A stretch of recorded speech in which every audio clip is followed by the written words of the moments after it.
Encore. One more time. We're going to get vuvuzelas. Got the fireworks. There we go. My favorite part. KFI AM 640, more stimulating talk radio, and the orchestra. John Kobylt Show on every day from 3 until 6, and after 6 o'clock, John Kobylt Show on demand. The podcast. Oh, by the way, I mentioned that we put up videos every day on YouTube. You should watch the video from yesterday's show. We put up the whole celebration of the demise of Janisse Quiñones' wretched career as CEO of the Department of Water and Power here in Los Angeles. We really enjoyed ourselves. We enjoyed ourselves a little too much. So if you should watch the video, and it's on YouTube. It's the last thing we put up. Now we have a little postscript here. Well, for one thing, the news broke yesterday, and sometimes in the early stories, obviously, you don't know the whole story. So she suddenly left, and this is 14 months after the fire. And again, she's the one who didn't fill the reservoir, 117 million gallon reservoir empty. And she didn't, she left 1,000 fire hydrants broken, and she didn't turn off the electrical power to the existing electrical lines. And then that night, the poles tumbled down, brought the wires with it, set fire to more dried out brush, which burned even more homes. So it was 1, 2, 3 strikes. And Janisse Quiñones stubbornly refused to leave. And, I wouldn't leave either. She spent, I don't know, maybe 2 years, a little more than that, as the DWP chief. And she made probably about $2 million because she was making $750,000 annually. And she's going to be paid all the way to the end of this month. So I figured she got fired by Karen Bass because Bass is running for re-election, and you got to clean out the barn, right? Spencer Pratt has been relentless in criticizing her over all of her ineptitude, starting with the fire, but everything else. I mean, Spencer Pratt is saying all the things that we should all agree on. There's no defense for this. And she really has no business being there, and she has no business running for re-election. And I think she's trying to get some of his arguments swept away. And it's not going to work, but what is she going to do? But here is even more of a reason. One of the wildfire attorneys, Trey Robertson, and he works with Roger Bailey, who we've had on the show many times.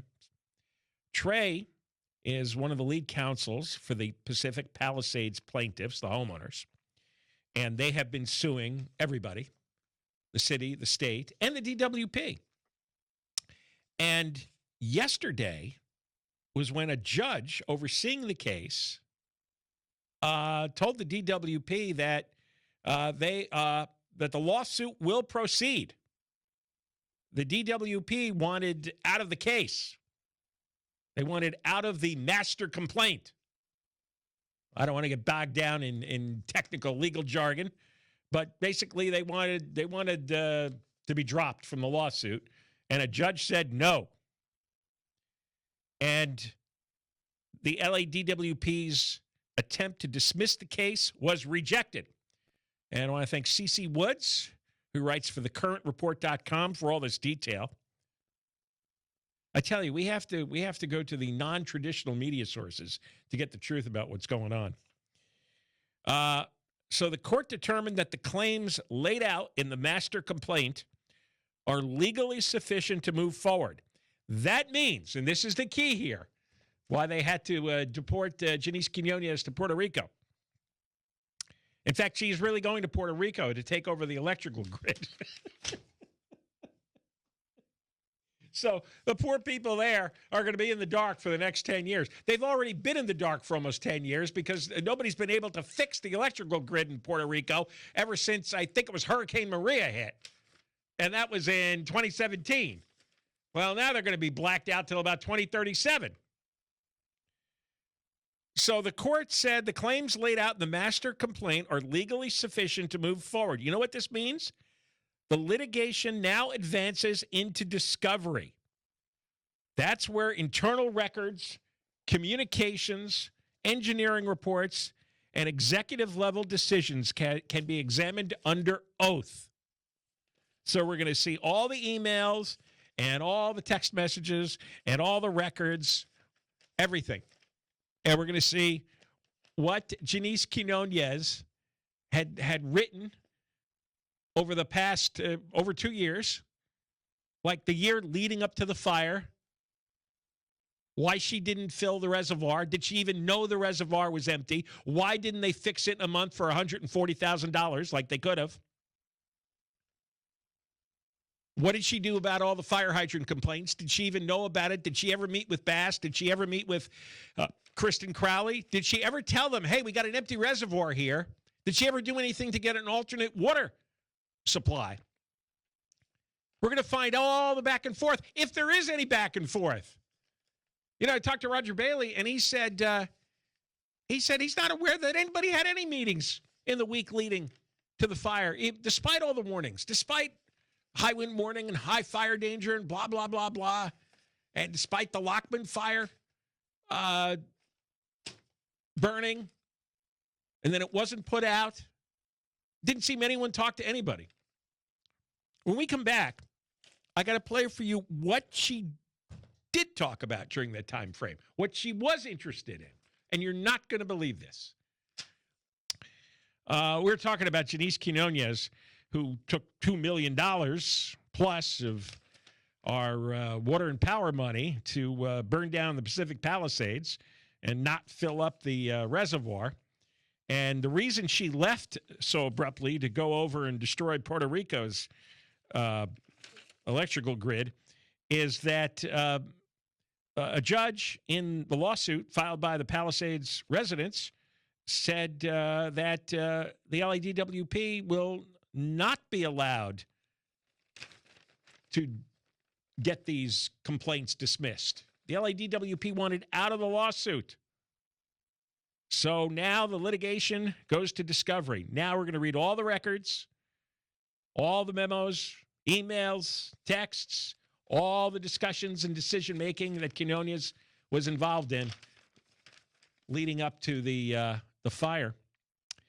And she has rarely said anything about the fire and about the empty reservoir. But this is just, a couple of weeks ago, February 24th. She did speak at the Board of Commissioners meeting at the LADWP. And somebody, I guess somebody brought up a Black History Month event that she wasn't able to attend, and listen to her response. Happy Black History Month. I wasn't here for the last board meeting when we probably talked about it, so I don't want to let that go. Thank you for the invitation. I wasn't here for the event, but I was looking forward to hearing how it went. So it sounds like a success and a lot of fun, and I miss all the food. I was in Africa, so I guess I was celebrating somehow, somewhere. I was in Africa. No, not another one. Why was she in Africa? The reservoir's empty again and closed. And she's in Africa like Bass went to Africa. What is it? Why can't they stay here and keep the reservoir filled up? Why can't they stay here and fund the fire department and fix the fire hydrants and come up with alternate water sources? That's why can't she stay here and just turn off the electricity when a fire is happening so it doesn't get worse? She's in Africa. Listen to this again. Yes, and a lot of fun, and I miss all the food. I was in Africa, so I guess I was celebrating somehow, somewhere.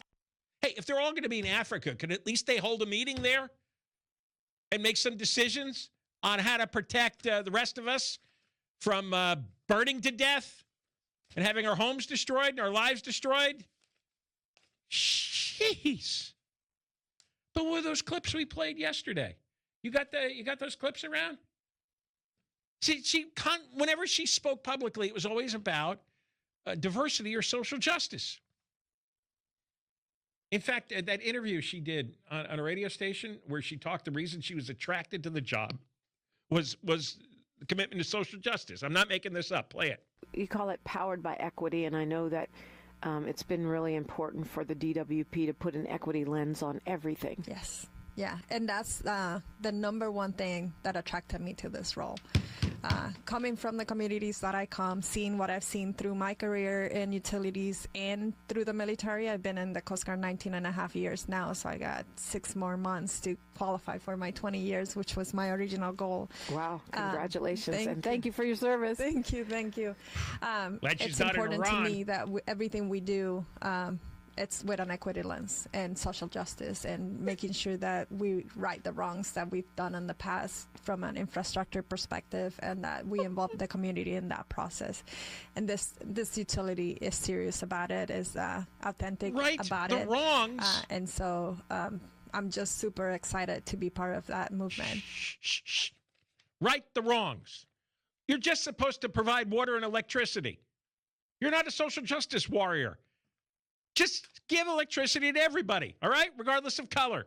Just give everybody electricity. That's your only job. Give everybody water so nobody's homes burn down. The equity lens. I never heard that phrase until a couple of years ago. Where is this lens?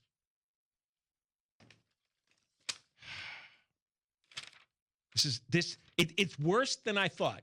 This whole DEI craze, worse than I thought. Not only do you get the most incompetent and unqualified people, but that this is all they sit around and talk about all day. I figured they were incompetent, right? Because when you're not hiring based on accomplishments and talent and intelligence, well, then you're going to get Janisse Quiñones. But I didn't know that. I just figured they do their jobs badly, which they do. But I think a lot of the time they didn't even do their jobs. They just sat around and talked about the equity lens. The commitment to social justice.